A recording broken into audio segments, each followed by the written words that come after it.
It's December 21st here in Seoul, and I'm Kim Dami. We begin with these stories making the headlines at this hour, starting with North Korea's warning of a nuclear attack.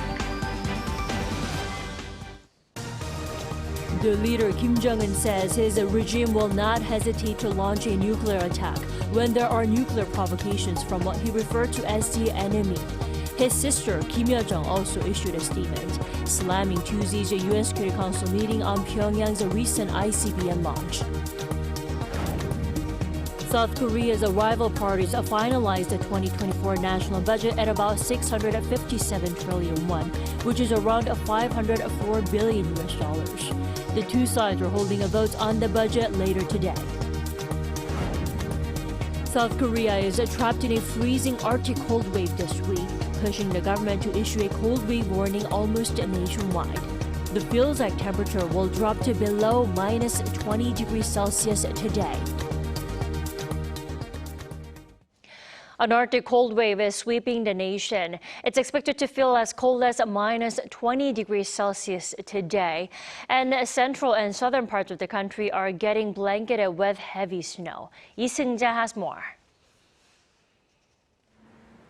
With a cold wave sweeping across the country and heavy snowfall warnings in effect for the west coast of Chungcheongnam-do Province and the western Jeolla region, there have been many reports of water meters freezing.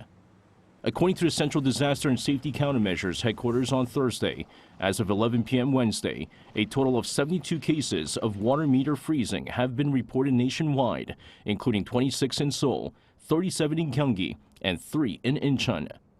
According to the Korea Meteorological Administration, this winter's strongest cold wave is forecast to peak on Thursday and Friday, with temperatures dropping to minus 15 degrees Celsius in Seoul, minus 18 degrees in the northeastern city of Chuncheon, minus 13 degrees in the central city of Daejeon, and minus 6 degrees in the southern port city of Busan. The Ministry of the Interior and Safety upped its heavy snow warning level from caution to alert as of 8 p.m. on Wednesday, raising the emergency response from level 1 to level 2. Heavy snow is forecast for western coastal areas and the southern resort island of Jeju Island, where heavy snow of up to 30 centimeters is expected until Thursday night. A heavy snow warning has been issued for parts of Chungcheongnam-do Province, with a heavy snow advisory in effect in many regions in the Jeolla-do provinces and Jeju Island. The KMA says the severe cold will continue until Saturday morning, while the Interior Ministry has vowed to minimize damage from heavy snowfall and respond thoroughly by mobilizing all available resources. Lee Seung-jae, Arirang News. Yet another warning from North Korea. The regime's leader Kim Jong-un firmly stated he would use nuclear weapons to retaliate against a nuclear attack coming from what he calls an enemy. Our Choi Soo-hyung has the latest. North Korean leader Kim Jong-un has expressed his position that if North Korea faces a nuclear attack, it will retaliate with nuclear weapons. The North Korean Central News Agency reported on Thursday that Kim made the statement while encouraging the regime's intercontinental ballistic missile unit on Wednesday. This follows a Hwasong-18 ICBM launch drill on the 18th. Kim also said that the North's dignity, sovereignty, and national interest could be firmly guaranteed only through strong power. He said having the capability for preemptive attacks and a solid combat readiness is important to ensure genuine defense and steadfast peace. Kim Jong-un's sister Kim Yo-jong, who is also the Vice Department Director of the Workers' Party Central Committee, also criticized the recent United Nations Security Council discussion on the North ICBM provocations. In a statement, she expressed regret that the meeting focused only on North Korea's self-defense rights while overlooking provocations from South Korea and the United States. Meanwhile, South Korea and the United States have decided to add nuclear operations exercises to Ulti Freedom Shield, the joint military drills scheduled for August next year. The decision was made during the second South Korea and U.S. Nuclear Consultative Group meeting held in Washington, D.C. on December 15th. On Wednesday, second joint trilateral aerial military exercise by Seoul, Washington and Tokyo included a U.S. B-1B strategic bomber, marking its 13th deployment to the Korean peninsula this year. Choi Soo-kyung, Arirang News. Israeli Prime Minister Benjamin Netanyahu says the war in Gaza will continue until Hamas is completely destroyed. Speaking to the media on Wednesday, Netanyahu said his defense forces are continuing to strike the militant group with heavy fire, adding that those that help Hamas will be also targeted. He also stressed that the militant group has two options: surrender or die.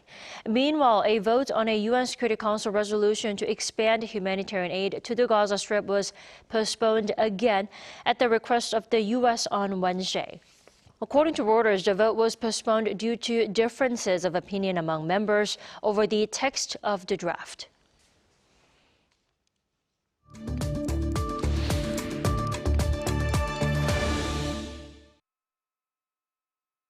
Here in South Korea, concerns have surfaced over yet another possible urea shortage crisis.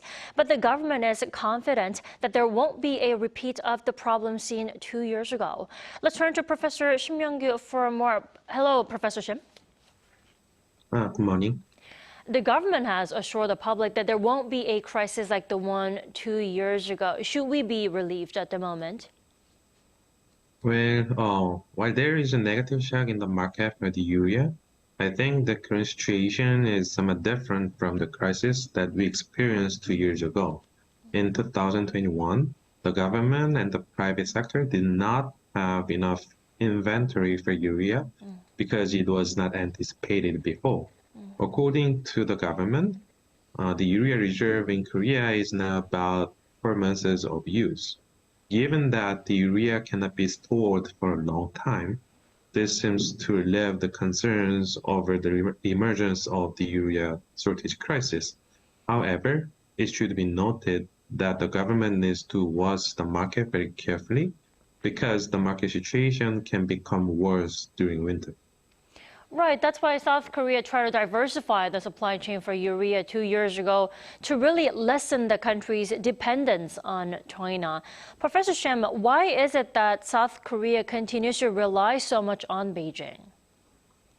Yeah. As you pointed out, it is surprising that the supply chain of urea has not yet been diversified. Actually, the situation has become worse than before. In 2021, about 83% of the urea was imported from China, but it has increased to about 92% this year.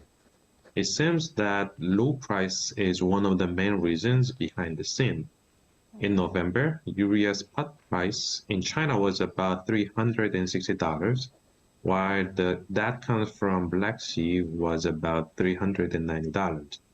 Given that the transportation cost is also low when the urea is exported from China, it would not that easy for the farms to diversify their supply chains when they want to minimize the production cost. Right. The answer is because it's so cheap to import urea from China. Professor Shim, as far as I understand, South Korea or firms here in South Korea do not have or produce raw materials for the production of urea. Then what solution should there be? I mean, should we be building factories that produce such raw materials? Yeah, I think the one way as a permanent solution for this problem is to produce the urea in Korea, at least to some extent. In Japan, about 80% of ammonia, which is used for the urea, is produced within its territory, and another 20% of it is imported from the other countries like Indonesia. While it is usually argued that the production cost of urea is very high in Korea, I think that the production cost in Korea is somewhat comparable to that of Japan. So it would be possible to endogenize the urea production. I also think that the government can support the production through policies like subsidy to farms that produce the urea if the cost is really a burden for producing the urea in Korea. Right. China is one cheap or more affordable option, but we can also turn to other countries for urea, countries like Vietnam, Japan, and Saudi Arabia, which South Korea has been doing, right? Yeah. As you pointed out, China is not the only country that exports the urea. Excluding Russia, which is not a feasible option at this point, there are a lot of other countries that export urea. For instance, Qatar, Egypt export more of the urea than China does, if you look at the data. And there are also other countries such as Saudi Arabia, Oman, and Algeria that also export the urea. So I think it would be possible to diversify the portfolio if we have the will. And issues over the supply chain, I'm sure, can be a headache for many other countries around the world. Professor Shim, are there any examples of other countries that have overcome supply chain issues like the one that South Korea has had 2 years ago and maybe now? How have other countries done this?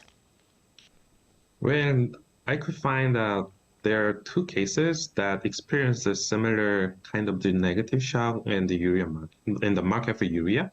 So Japan also had a similar issue in 2021, 2 years ago, but the shock was not as severe because Japan does produce the urea by itself, as I pointed out, and it imports the urea from several other countries like Australia, Indonesia, and Taiwan.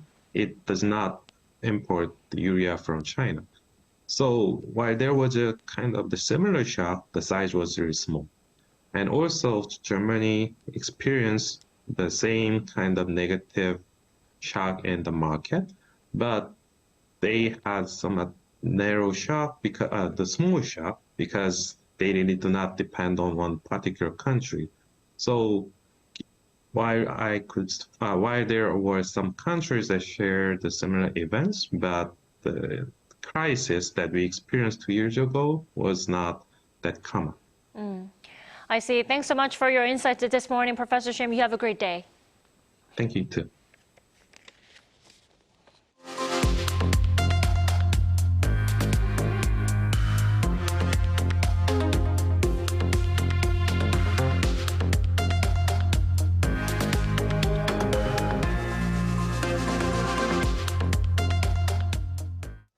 The rival parties of South Korea have finally come to an agreement on next year's budget. More funds will go to the country's R&D projects, as well as the government's development project for the reclaimed wetland of Saemangam. Now, the agreed bill will be put on to a vote today at the regular plenary session later today. Our Kim Jong-sil has more. The Budget Committee, consisting of 2 lawmakers, each from the ruling PPP and main opposition DP, finally reached a deal. More than 3 weeks past the legal deadline for next year's budget to be rubber-stamped, the lawmakers, joined by Finance Minister Chu Kyung-ho, smiled and held hands. We reached an agreement today with a bit of give and take with each other because we couldn't delay any longer when taking people's livelihoods and the country's economy into consideration. Of course, some of the agreement falls short of our expectations, but I think it's meaningful that both parties reached an agreement based on the best possible negotiations. The government has accepted budget restorations or increases in key fields proposed by the DP. For R&D, there is a net increase of 600 billion won, or about $460 million. The amount is less than half of what DP had asked for, but is considered a huge gain as the government originally proposed a cutback of 5.2 trillion won, or about $4 billion.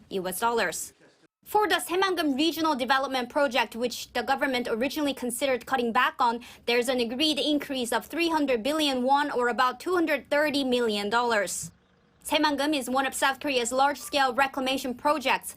There were high expectations to use the reclaimed land for renewable energy such as wind power plants or solar power panels. The total budget cut the government proposed for local vouchers was also increased marginally by 300 billion Korean won. The vouchers allow local residents to purchase vouchers to use instead of a credit card or cash, with a discount rate varying from around 5 to 10%. Both parties have been racing to reach a deal after they launched a budget committee earlier this month. Kim Jong-sil, Arirang News. Foreign ministers of South Korea and Japan are sitting down for the first time in 8 years to revive a long-stalled economic dialogue. Among items on the agenda are likely to be supply chain issues and key emerging technologies. Bae Eun-ji reports.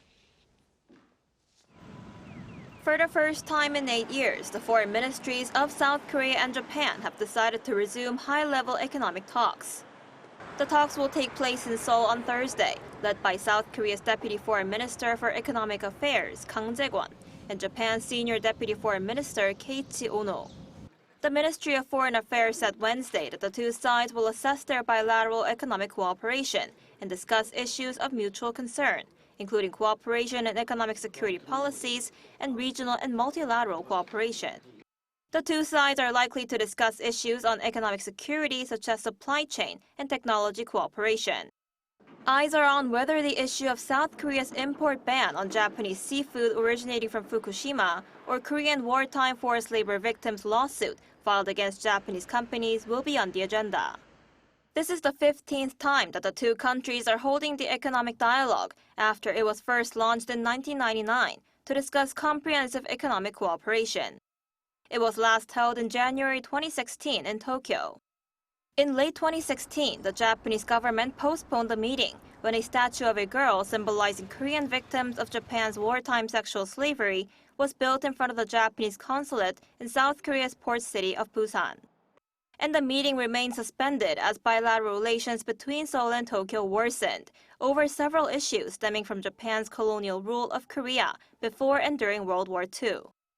Then in March this year, bilateral relations started to improve after South Korea announced a plan to compensate victims of Japan's wartime forced labor to resolve the issue following decades of disputes. The leaders of the two countries met in July and agreed to resume the high-level economic dialogue by the end of this year. The foreign ministry expressed hopes of further improvements in bilateral relations, saying the upcoming talks could become an opportunity for the two countries to move toward a future-oriented relationship. 배은지, Arirang News. This year marks the 70th anniversary of the Korean War Armistice. On this occasion, a special exhibition close to the DMZ acknowledges the current circumstances while sharing a hopeful vision for reunification. Our Ian Hee has this report. The Odusan Unification Tower stands just a few miles between the military demarcation line between South and North Korea. Here, a special exhibition is being held to mark the 70th anniversary of the Korean War Armistice. Called Division the Vision, and under the theme, The Vision of Unity, it's a collaboration between Gallery Pagyong and the National Institute for Unification Education. The artists in this exhibition all live or work near the border. Living so close to North Korea, each artist reflected the unfortunate reality of being unable to visit. Including myself, it's not easy to remember the reality of division and express our longing for peace in our everyday lives. But I hope this exhibition can inform people about the realities of our division and convey hope of unification in the future. The exhibition presents a special collection of artworks by 6 artists: Lee Dong-chun, Kim Si-hyun, Kim Won-gun, Bae Su-young, Oh Jae-woo, and Chon So-young. They portrayed the current state of the divided Korean peninsula from their perspectives through various mediums such as paintings, sculptures, photography, installations, and videos. Artist Bae Su-young presents Peaceful Melody Garden, seeking to establish a connection that goes beyond the physical boundaries of the demilitarized zone. During the Korean War, the DMZ was a fiercely contested area. Countless landmines and explosives remain buried in the ground here. Ironically, these metal remnants coexist with wildlife and plants as the area has been preserved and untouched by human interference. The aim was to fill the space with a peaceful melody symbolizing our collective hope to overcome the challenges we face and embrace a brighter world. I wish for these hopes to spread and to console the souls who have lost family members due to the division. Below, there are warhead containers used to store missiles. They represent the past, present, and the future in their true essence. The exhibition also hopes to dispel long-held biases and misunderstandings that have built up between North and South Korea. Lee Eun-hee, Arirang News. K-pop sensation BTS will be sharing insights into their 10-year journey to becoming global superstars in a new 8-part docuseries. The group's agency Big Hit Music says 2 episodes of the group's documentary, BTS Monuments Beyond the Star, will drop every Wednesday starting yesterday until January 10 on Disney+. The new docuseries will delve into key moments in the group's career, such as when BTS was formed, its huge global success, and the members' solo project. Fans will also be able to watch never-before-seen interviews and behind-the-scenes moments with all 7 members talking about both their personal and professional lives.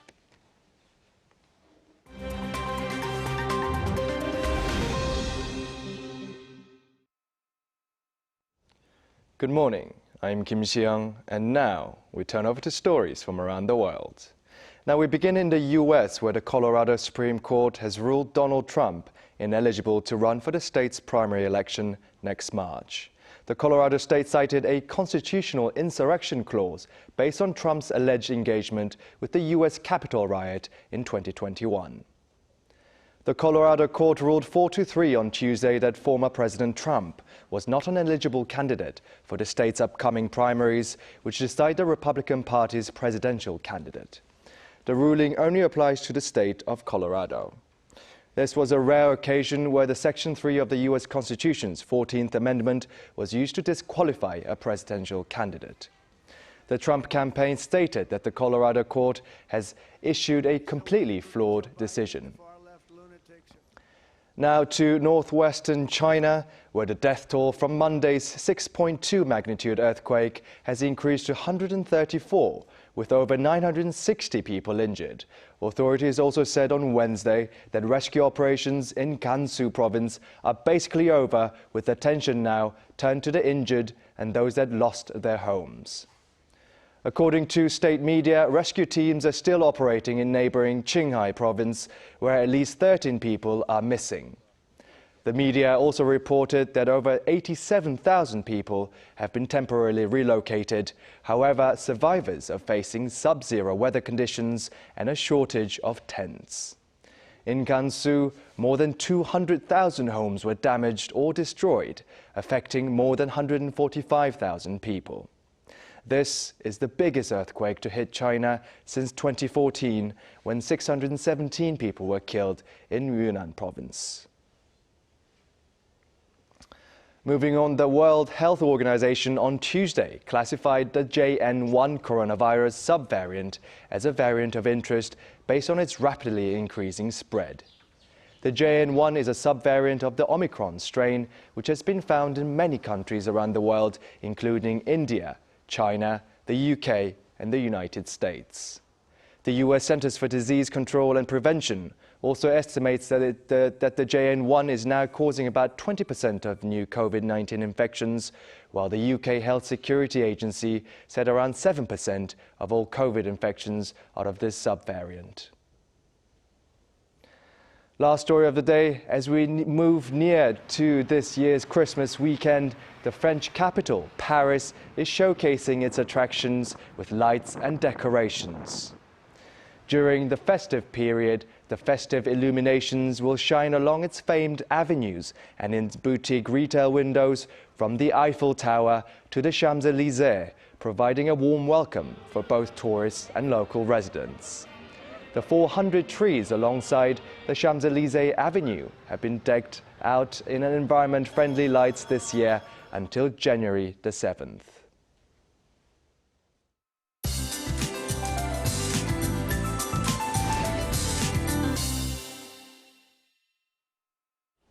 Good morning. Are we paying the price for last week's warmth? Bone-chilling cold air is no joke, with cold alerts in place in most parts of Korea. Feels like temperatures in the capital went down to below -20 degrees this morning. Any parts of body that's not covered are facing that extreme chill. Meanwhile, western parts of the country, Jeju, Ulleungdo, and Dokdo are dealing with heavy snowfall, with heavy snow alerts being issued. Mountainous regions on Jeju could see up to 60 centimeters of snowfall. West of Jeollabuk-do province could receive more than 40 centimeters until Friday. Concerns are rising as snowy regions will have sub-zero temperatures all day today. Gwangju topping out at -3 degrees Celsius this afternoon. Please be careful out on the roads and sidewalks. Please take it easy today. Seoul sees a highs of -7 degrees. It stays this cold through Saturday, and the cold snap eases for Christmas Eve on Sunday, so please stay covered till then. That's Korea for you, and here's a look at the international weather conditions.